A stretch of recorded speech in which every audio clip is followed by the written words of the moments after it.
प्रिय भैया, आज हम कक्षा 9 का पहला अध्याय का दूसरा पाठ पढ़ेंगे।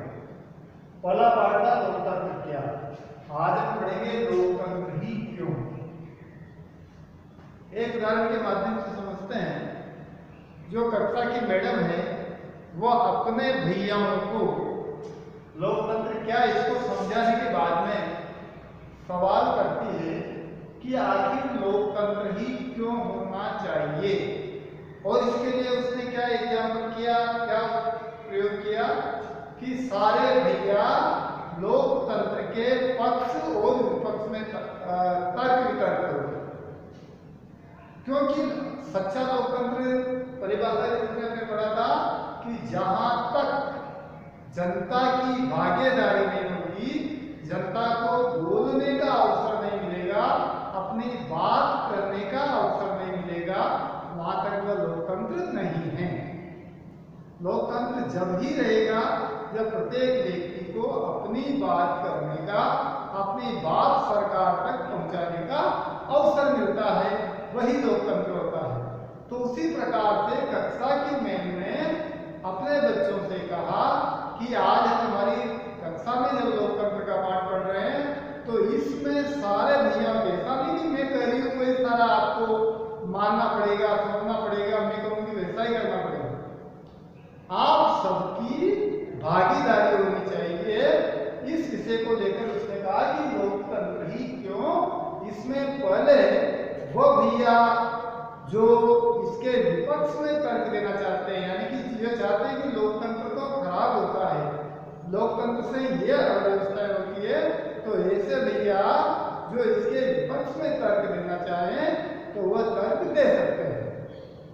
तो कक्षा में से कुछ भैयाओं ने अपने अपने हिसाब से, अपने अपने ग्रुप के हिसाब से तर्क देना शुरू किया। तो सबसे पहले विपक्ष में तर्क भैयाओं ने विपक्ष में तर्क देना शुरू किया। तो सबसे पहला तर्क भैयाओं का आया, वो आया कि लोकतंत्र में नेता बदलते रहते हैं और नेता बदलते रहने के कारण शासन में अस्थिरता आती है। अब नेता क्यों बदलते रहते हैं? क्योंकि इसका एक टाइम पीरियड होता है कि 5 साल तक फला नेता रहेगा। अब मान लो 5 साल में नेता कुछ बड़ा प्रोजेक्ट लेकर आया, उस प्रोजेक्ट का नाम चल रहा है, अगली बार उसको टिकट नहीं मिला या वो जीता नहीं या वो चुनाव नहीं लड़ा, तो उस प्रोजेक्ट में रुकावट पैदा हो गई। नया नेता आएगा, वो उसके बारे में विचार विमर्श, नई बातें सोचेगा। तो इस प्रकार से अस्थिरता का भाव पैदा होता है। इसमें बार बार नेता बदलते रहते हैं। दूसरा उदाहरण दिया उसने भैयाओं ने, दूसरा दिया कि ये केवल सत्ता का खेल है, इसमें नैतिकता से कोई लेना देना नहीं है। यानी कि नेता पूरी जान झोंक देते हैं, पूरा पैसा झोंक देते हैं सत्ता हासिल करने के लिए। किसी भी कीमत पर नेता को सत्ता चाहिए और इसके लिए वो हर दांव खेल जाता है। आपने कई नेताओं को देखा होगा कि चुनाव किस पार्टी के चिन्ह पर जीतते हैं और फिर सरकार में शामिल होने के लिए दल बदलकर दूसरी पार्टी में चले जाते हैं। क्या क्या वादे करके चुनाव जीतते हैं और सत्ता प्राप्त करने के लिए उन सारे वादों को जनता को भूल कर चले जाते हैं।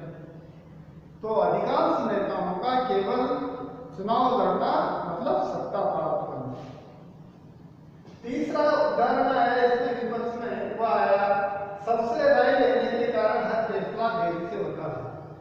सरकार में कोई, देश में कोई तत्काल आवश्यकता आ गई तो पहले क्या होगा कि सबसे राय लेना पड़ेगा और उसके बाद में फैसला करना पड़ेगा। तो इसमें यहाँ तक वो आफत बहुत बड़ी हो जाती है।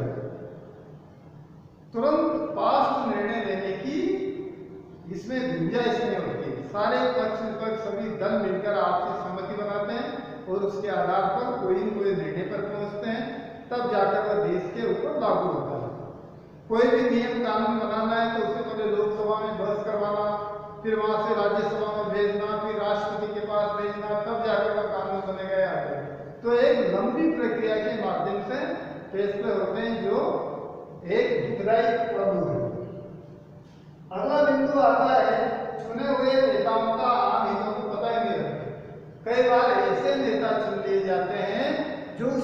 जानते ही नहीं है।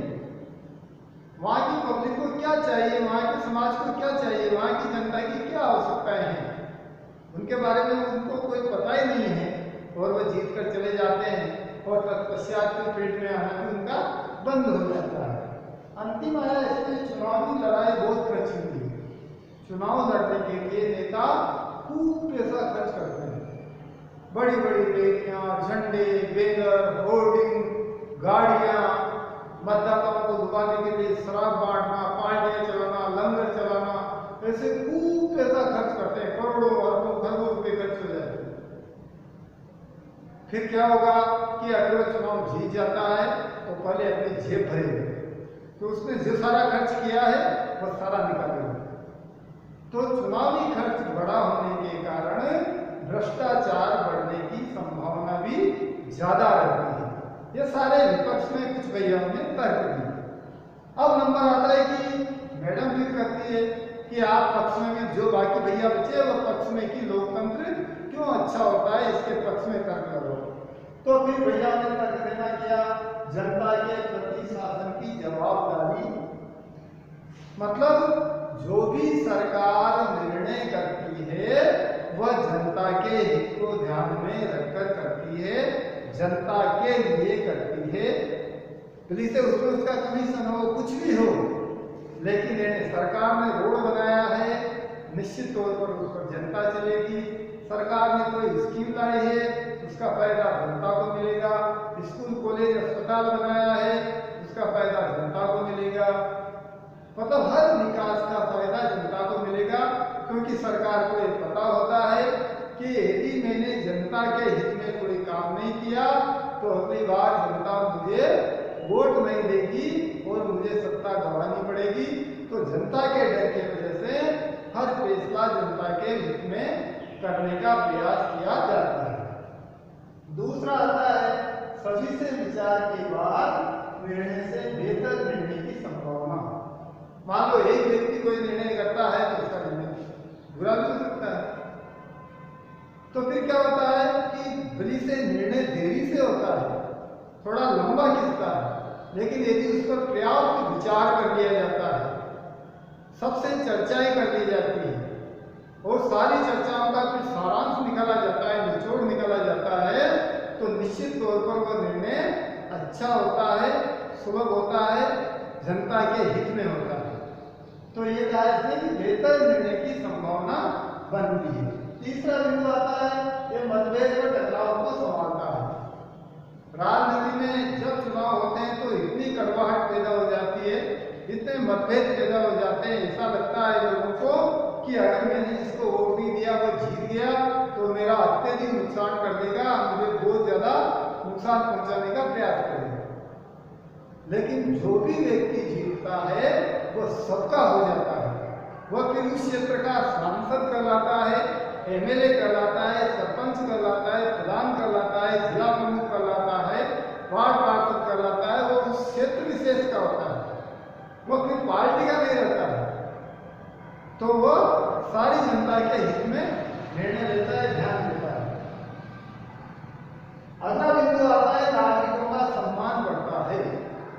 बड़ा से बड़ा नेता चाहे देश का प्रधानमंत्री भी हो, वह 5 साल तक अपनी सीट को बढ़ाकर आम जनता से दूर रख सकता है, लेकिन अगली बार आने के लिए उसे जनता के बीच में जाना ही पड़ता है, क्योंकि जनता ही है जो उसे शीर्ष पर पहुंचा सकती है और जनता ही है जो उसे शीर्ष से वापस नीचे ला सकती है। जनता के मत में, जनता के वोट में, लोगों के वोटों में ही वह ताकत है जिसको चाहे जिसको राजा बना सकती है, जिसको चाहे जिसके राजा की पदवी छीन सकती है। तो फिर वह जनता की मान उन्वार करने लग जाता है, फील्ड में घूमना, घर घर जाना, वोट मांगने के लिए जनता से वादे करना, मिलना, ये सब कुछ हो जाता है। तो इससे जनता में लोगों का सम्मान बढ़ता है, राजनीति का सम्मान बढ़ता है। अंतिम बिंदु है इसको घर भी ठीक करने का अवसर मिलता है।